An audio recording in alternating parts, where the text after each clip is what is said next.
Okay, confession time. Here at the show, we do have a soft spot for motor shows. The cars of tomorrow on display this week in Geneva. Tomorrow is not soon enough, though, for the European Union, which back in December decreed a hastening of better fuel mileage and a whopping cut in carbon emissions. 37.5% for cars, 30% for vans by 2030. Music to the ears of the TV talk show host who made the mistake of riding his bike last week to work during an air pollution alert. We'll hear from manufacturers, though, who are not pleased. They warn the new standards are unrealistic.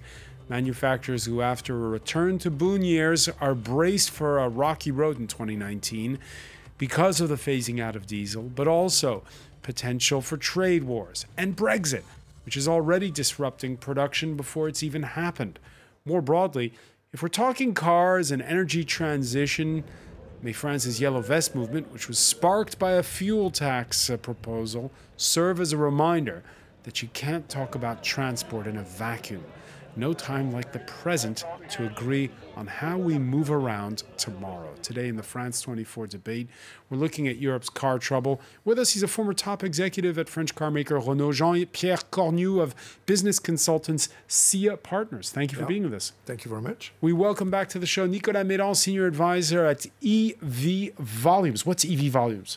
EV Volume is a data company that provides data for electric vehicles, sales in each and every country in the world on a monthly basis by manufacturers. So it's a very comprehensive database, probably one of the best in the industry for everything about electric vehicles. All right. We're joined from Uckfield in southeast England by Neil Winton, contributor to Forbes magazine. Welcome to the show.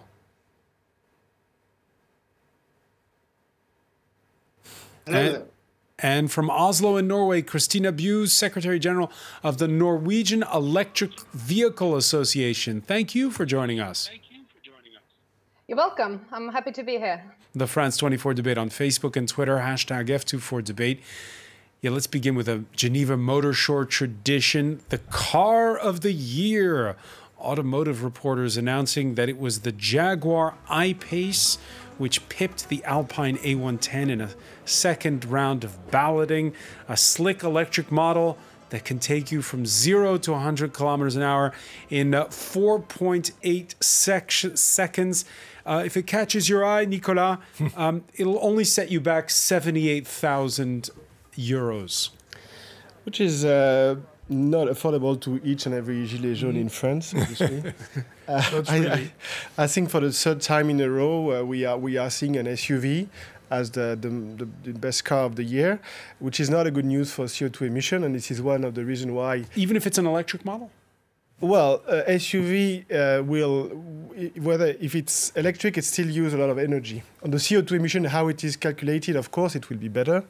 But it would even be better if it would be not 2.2 tons, but maybe 1.5 or 1.4, a bit lighter. Because whether it's electric or not electric, the lighter the car, the less energy you use and the less CO2 emission you emit.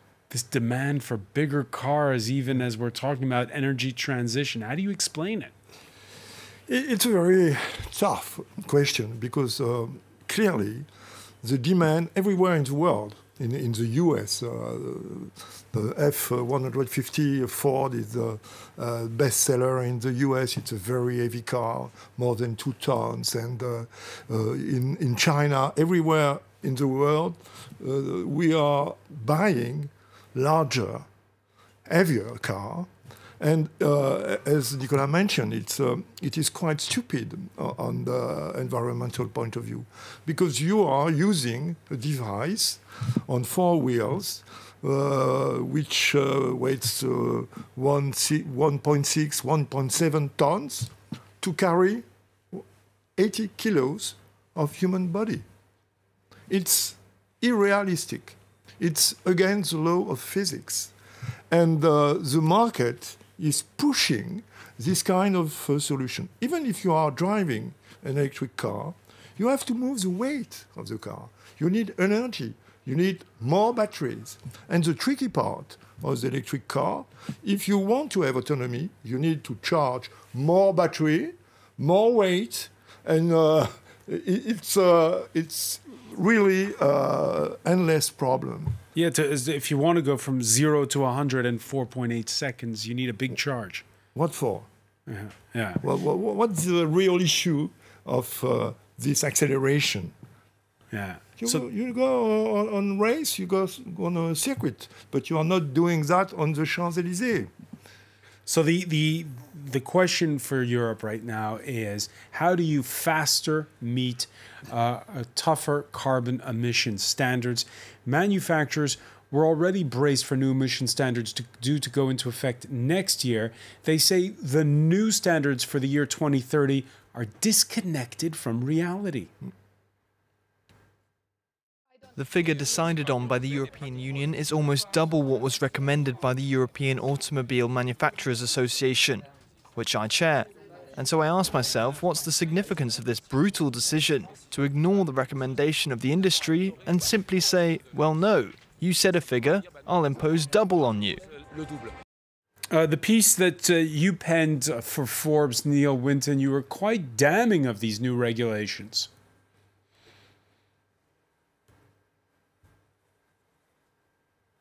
Well, they're rather overambitious. I think that's the problem.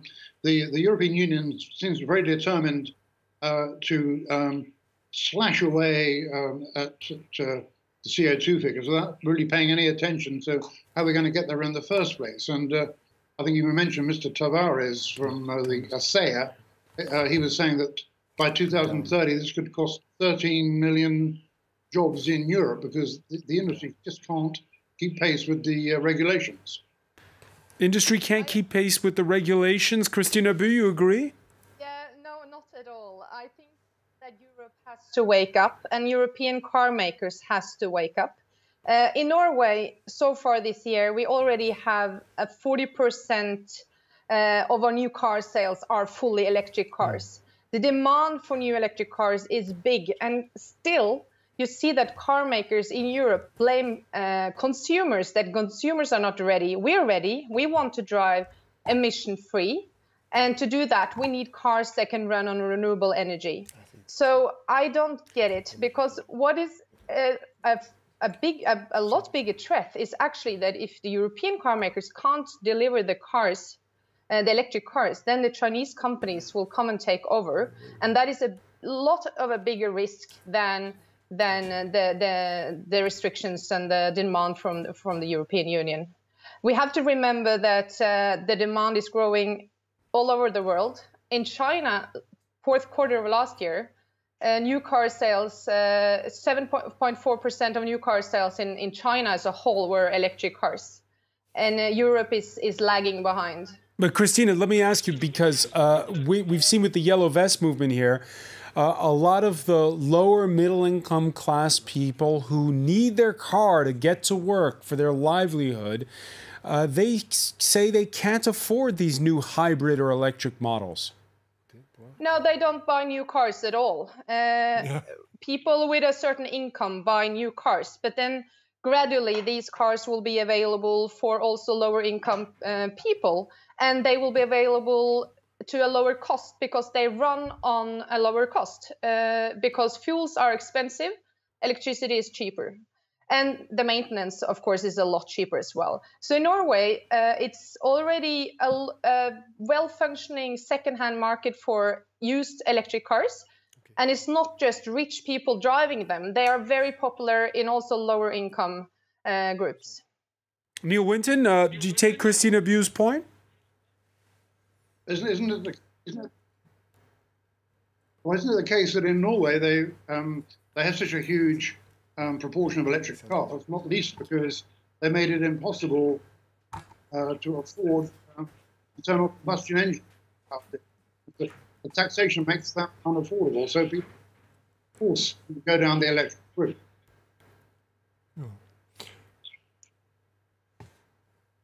Yes, it's true. In Norway, we do tax pollution, something which we tax pollution, something which most other countries don't do. And we don't tax cars that can run on renewables. And we do that because we're in a big hurry to reduce CO2 emissions. Neil Winton?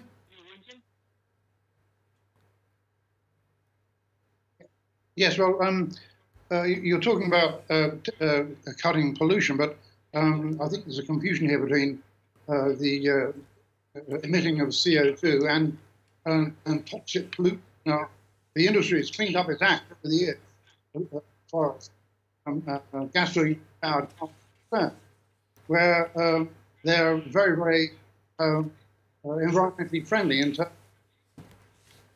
All right, we seem to be having. So I'm going to interrupt you, Neil, because we're having trouble with the audio with Uckfield in England. We're going to try to fix it and get back to you. Let me turn to you, Jean-Pierre Cornu. You heard the argument there between Neil and Christina. Yeah, my personal feeling is really that Norway is a very good example of a public policy which is really enforced. If there is a strong explanation of the issues, if there is the good assistance of the buyers, sharing the burden of this transformation, there is a social coherence between what you are expecting from the consumer, what you are expecting from the car industry, and the goals of the country. And this is the key issue. In the continental Europe, there is no such a consensus of the society about the evolution of the automobile. And this is a key issue. No consensus even today? No, there is no consensus. The Germans are still building cars running up to 2,050 kilometers. You have seen the... But you're seeing the same thing in Germany that you're seeing here, which is the closing off of city centers to polluting vehicles? Yes, there is a strong need to develop individual cars which are less polluting. We are clear about that. But we have the social answer. And the social answer is a mix of policy between the taxation of pollution, which is right, and the capacity to afford new cars which are going to cover the needs of the society. You heard Christina say now there's a second-hand market absolutely. For those electric vehicles. In France, it is starting now. You can buy a Zoe in second hand with reasonable price. But the issue is that we have to reduce, really, not by taxation, the cost of electric car. And this is the most important scientific issues of the next 10 years. If we manage to reduce the cost of the battery and to increase autonomy of cars, we will win the battle. Because there is no long-term policy with strong help of the government. One day, the government will stop subsidies to the industry. So the reality of the economy is always stronger than the taxation policy. All right, earlier we heard the boss of Peugeot Citroën, who's the head of a manufacturers association, saying these new regulations they want to put in are too ambitious for now. Not everyone, though, is worried. Let's listen to the CEO of Europe's largest car manufacturer. We think that we are preparing well for that transition. We commit to the climate change targets. We want to be CO2 neutral by 2050. We think it's possible, and we think that we can cope with the fleet targets of 2020, 21, 25, and 30. Our strategy are electric cars because we firmly believe that it's the right way forward to drive down CO2 emissions with individual transport. We are preparing well. We are scaling up rapidly. We scale up in China, Europe, and the United States. Neil Winton, there you hear the boss of Volkswagen saying, we're on our way, we can do it.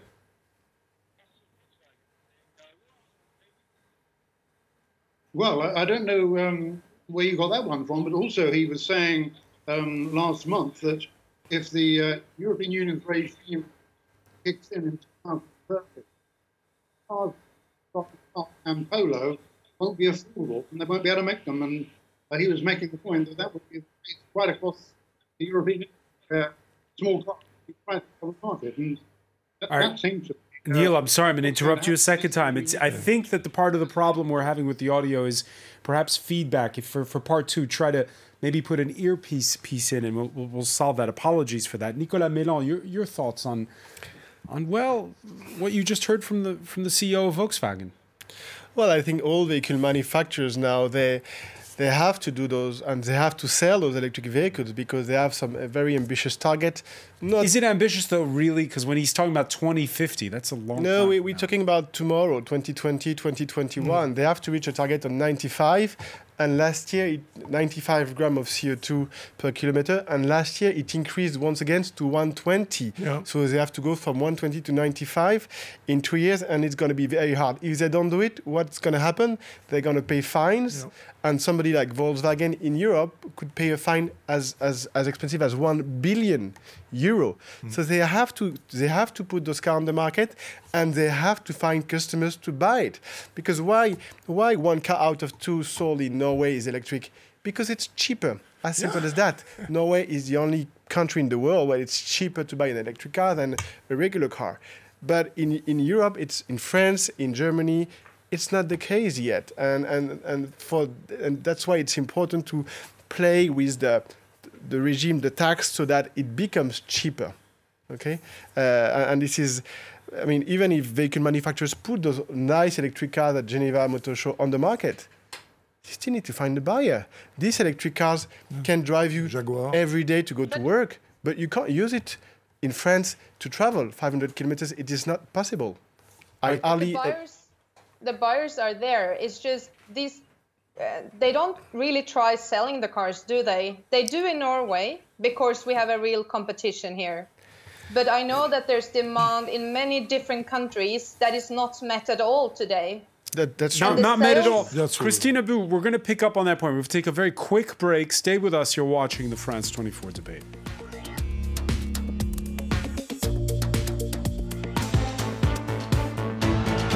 Welcome back, or welcome if you're just joining us. It's the France 24 debate. We've seen some good years for Europe's car market, and we're expecting a bit of a rocky road ahead, particularly when it comes to that energy transition. We're talking about it with Jean-Pierre Cornu of business consultants SIA Partners. Also joining us, Nicolas Mélan, senior advisor at EV Volumes.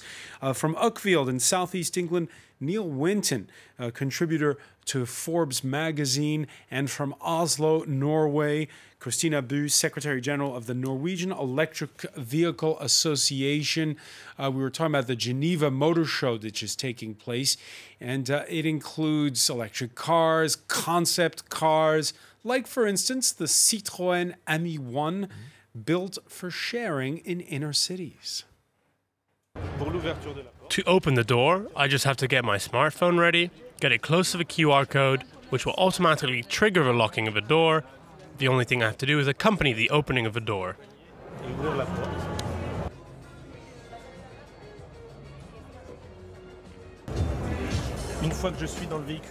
Once I am inside the vehicle, I have a place here where I can put my smartphone, which contains the intelligence.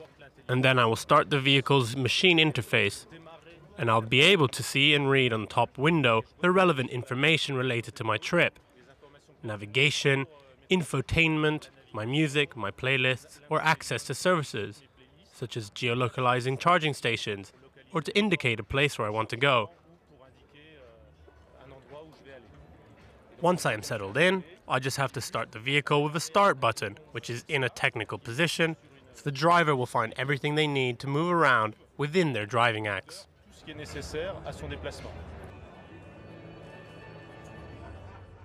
So, Jean-Pierre Cornu, is this what the future looks like? Oh, pretty sure of that. We are still in a model where we build large cars for using them 2 weeks per year. It's absolutely stupid. We really need, for cities, small cars in shared usage like this one, light ones, cheap ones. And I can imagine that we are going to use cars under 10,000 euros in the next future. We don't need a Mercedes S-Series to drive inside the cities. And remember that more than 50% of the world population will live in large cities. So we have to consider the real usage of individual mobility. And this is the real concern for the car industry, because they are not intelligent enough to propose to the consumer attractive new solutions. Christina Bu, just before the break, you were saying that there's a demand that's not being met. Yes, definitely. And it's not met in Norway, and it's also challenged in many other markets. So I think that the biggest problem with the situation in Europe is that politicians and car makers don't understand that it's not about blaming consumers. Rather, they should try to cooperate and see how Europe can be part of the future and be part of delivering the future mobility. Because it's exactly as you're saying, we're facing a total disruption in the car industry.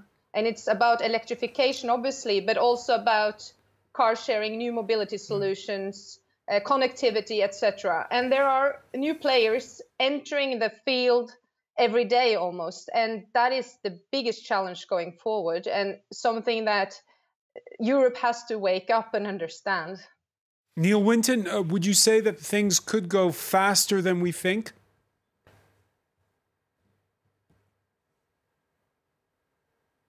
Well, there's a bit of data from Volkswagen that I've been using in various stories recently. They've said that by 2025, 5% of cars made will be battery electric.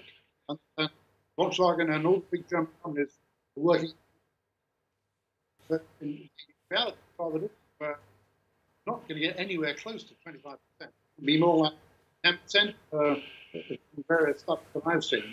So we're still having audio issues, unfortunately, Neil Winton. This is a bit frustrating. I'm so sorry about this, but you're fading in and out, unfortunately.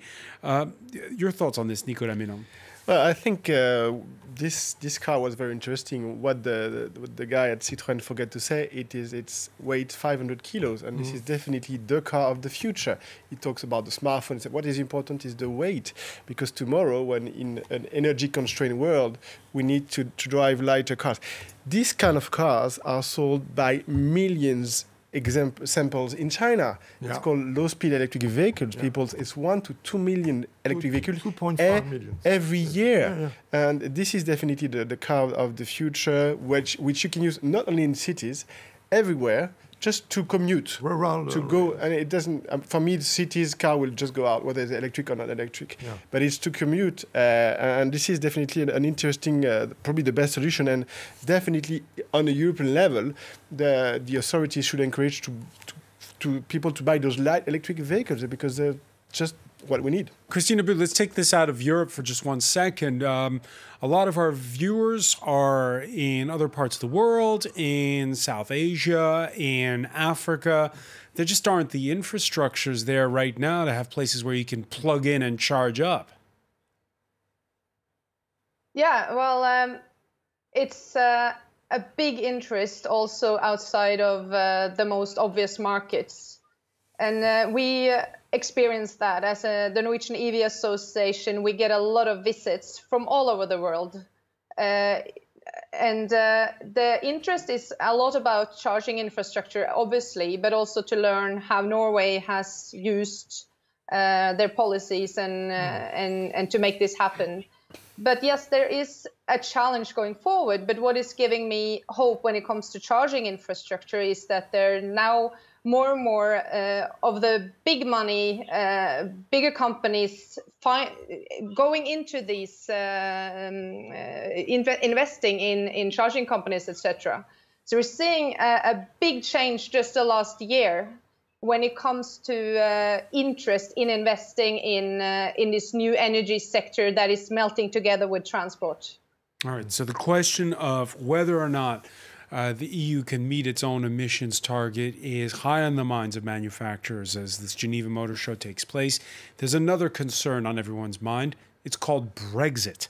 The boss of Toyota in Europe warning the Financial Times he doesn't see the Japanese maker rolling out new models if there is a no-deal Brexit. And after Nissan's announcement it won't build the new X-Trail in Sunderland, and Honda's announcement that it's closing its plant in Swindon, there is real fear at this point. Jean-Pierre Cornu, how does it affect Europe's market as a whole? For UK, it's a terrible nightmare, because this place has been a large place for the automotive industry in Europe. They played a major role, and they have been the first to have Japanese implants. And the bad news is that the car industry is going to vanish. It's going to vanish. Yeah, I'm sure. Because there is no longer any interest of anybody, or any car manufacturer, to produce in this platform. But it's a big domestic market as well. Yeah, but it's 2 million vehicles per year. It's now such a large market for them, and they can anyway export.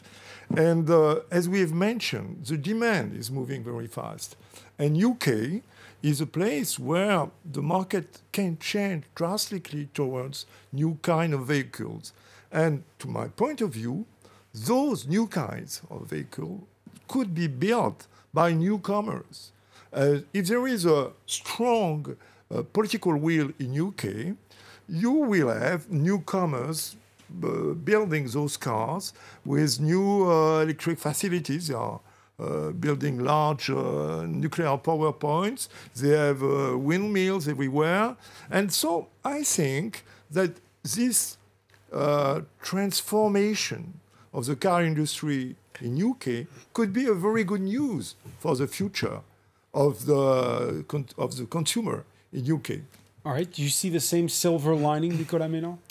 Well, if you take France, between 2000 and 2010, there was no Brexit, but we closed 12 plants in Western Europe and we opened 12 plants in Eastern Europe. And this is one of the big problems we'll have to face with electric vehicles, because for the time being, China is investing a lot to get the global lead and become the global production platforms. This year, you can buy a car from Volvo, produced in China. Next year, you can buy a car from BMW, produced in China. Yeah. And this is one of the big questions with the electric vehicles. Are we going to buy all our vehicles from China? Because they have the full control on the battery production. And this is one of the biggest challenges we have in Europe. You have to understand that Europe automotive industry is one of the most protectionist in the world. Yeah. You can't find a Chinese car on our roads, right? But with electric cars, it's going to change everything. Yeah. And this is why Carlos Tavares is very worried and mentioning the 13 million jobs at risk. Yeah, because there's talk, Christine Abu, of the French call it building an Airbus for car batteries, basically this giant European conglomerate that can build the batteries on this continent. What does your crystal ball tell you when it comes to that? Oh, we should have started a long time ago in Europe. And I'm afraid that we're a little too late, because it's actually exactly how Nicolas is saying. It's Chinese control most of the battery production. And they are very, very close to entering Norway. They will Europe. They will enter Europe already this year. Several Chinese car manufacturers have concrete plans of entering Europe with electric cars already this year. And they have the help and the support from the Chinese government, and they're working together to conquer the global market. And they will most probably succeed, because they're very far ahead also when it comes to digitalization, connectivity, etc., in addition to having the control of batteries. Yeah, but I do really hope that Europe can start. We do have companies that are producing batteries in Europe, but we really need to speed up that. And I would really hope that we could start focusing on how to succeed instead of fighting over the stronger restrictions, etc., because that is not the problem. The problem is for the European car industry to really survive. Yeah, so to build that battery, Nicolas Médan, do you need a big conglomerate, a big Airbus-type conglomerate, or can it be done with a more cottage industry type industry? To get some good prices on batteries, you need economies of scale. So this is why you have 5 companies in the world, basically 2 Korean, LG Chemical, Samsung, 1 Japanese, Panasonic, and then 2 Chinese, BYD, CATL.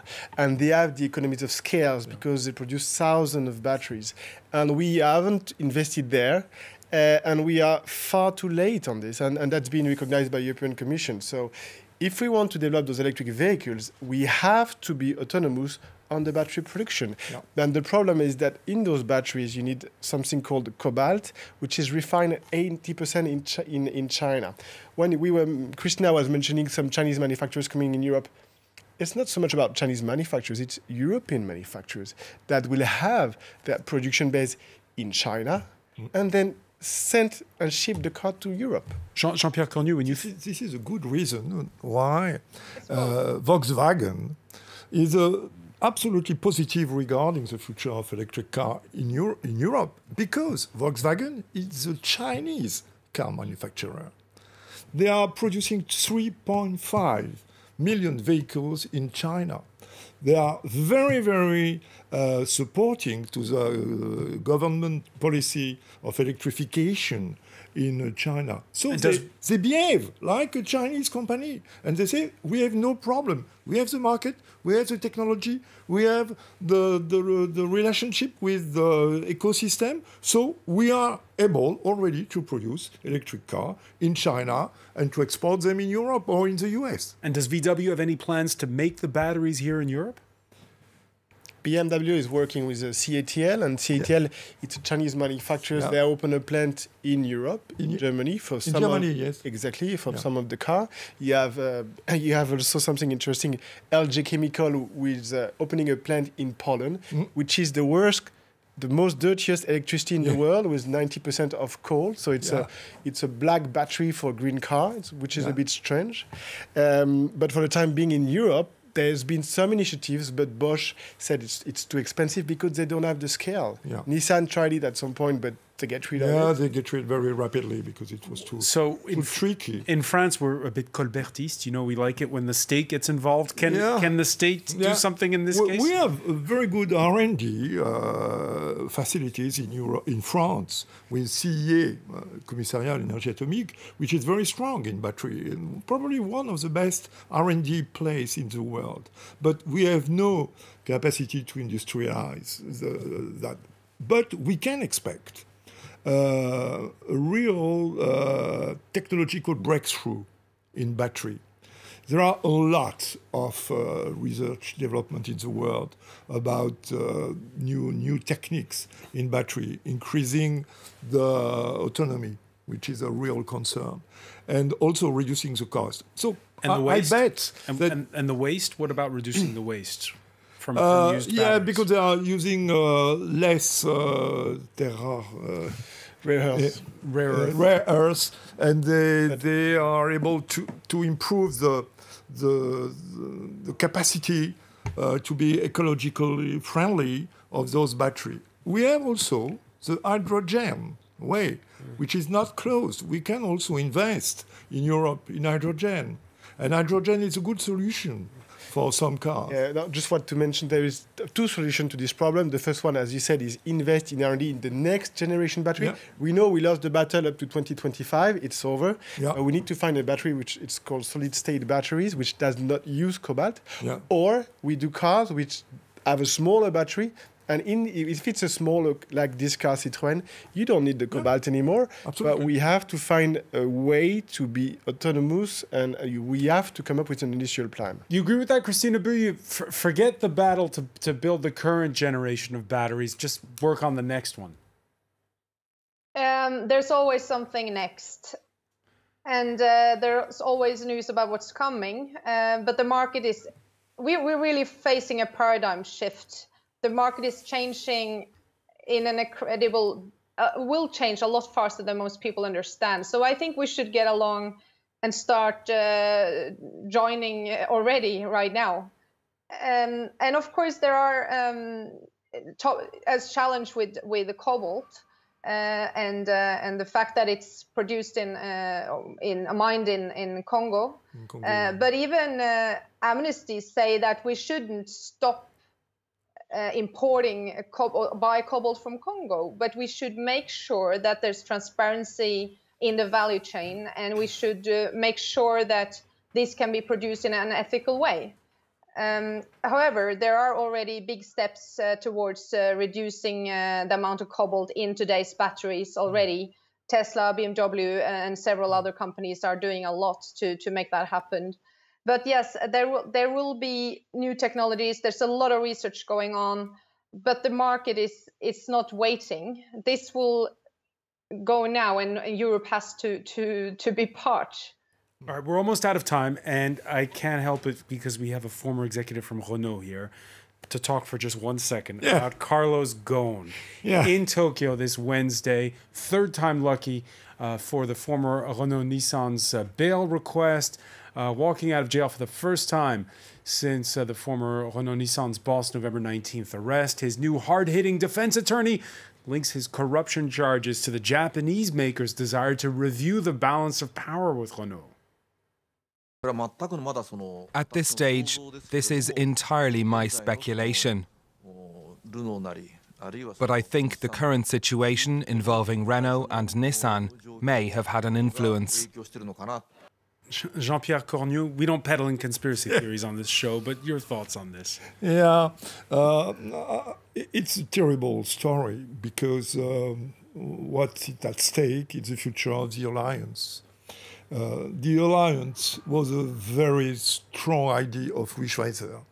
Schweizer launched... Predecessor of Carlos. Schweizer launched this project in 1999, and it has been a tremendous chance for Renault and after from Nissan to really build something new, an alliance between two major companies in the automotive industry, which is a very difficult success to achieve because it's very complex. Automotive industry is very complex. So Carlos Ghosn has been the driver of this alliance during 10 years. And to my opinion, he's done a very good job. He's done a very good job because now there is a reality in the industrialization of platforms of both Nissan, Renault, and Mitsubishi. This is a major point to build an industrial empire which is a strong basis. Now the problem of Carlos Ghosn as a person is another story. Another story. We don't know, we really don't know the charge about him. But what I would like to say that he spent 108 days in a Japanese jail, which is really not very comfortable. And I think he has been personally shamed by this situation, which is terrible for a person like, for all of us, but a person like him. And I think he will be reasonable in the future because I don't see him blaming everybody in this story because he knows that if there is too much fuss about the relationship between Renault and Nissan, it will jeopardize the future of the alliance. Jean-Pierre Cornu, I want to thank you so much. I want to thank Nicolas Mélan. I want to thank as well Christina Bu for being with us from Oslo. Neil Winton, who was with us from Uckfield in southeast England. Stay with us. Media Watch is next.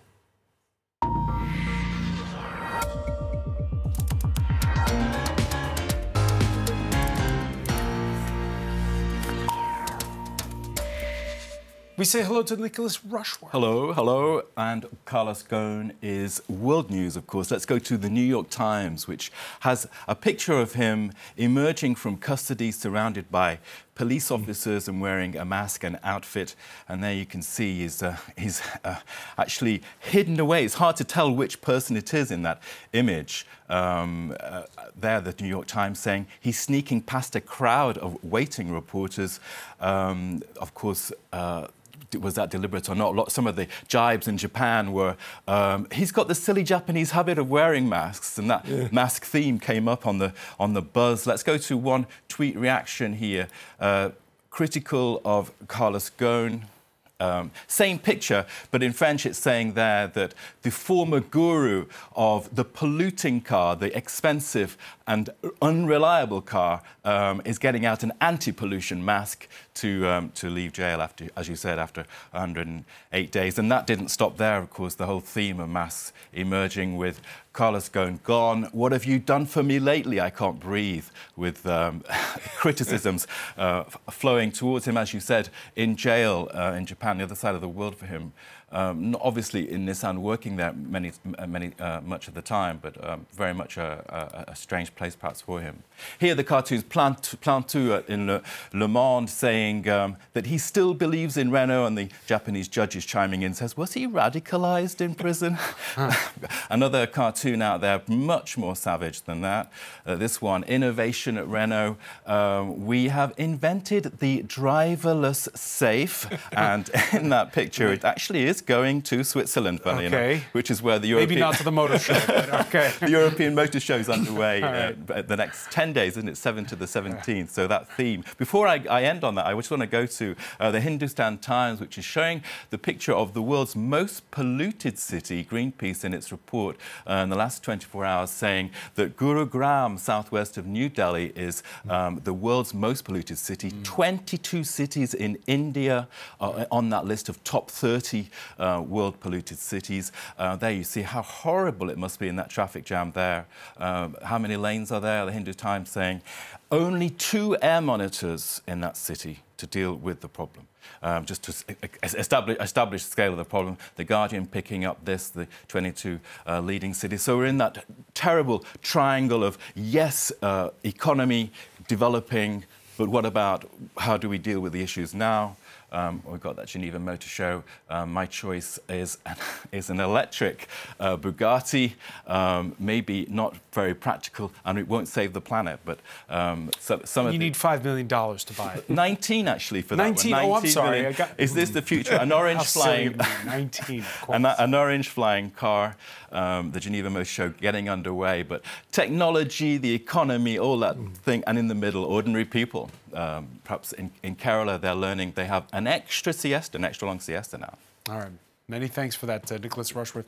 I want to thank our panel once again. Thank you for joining us here in the France 24 debate.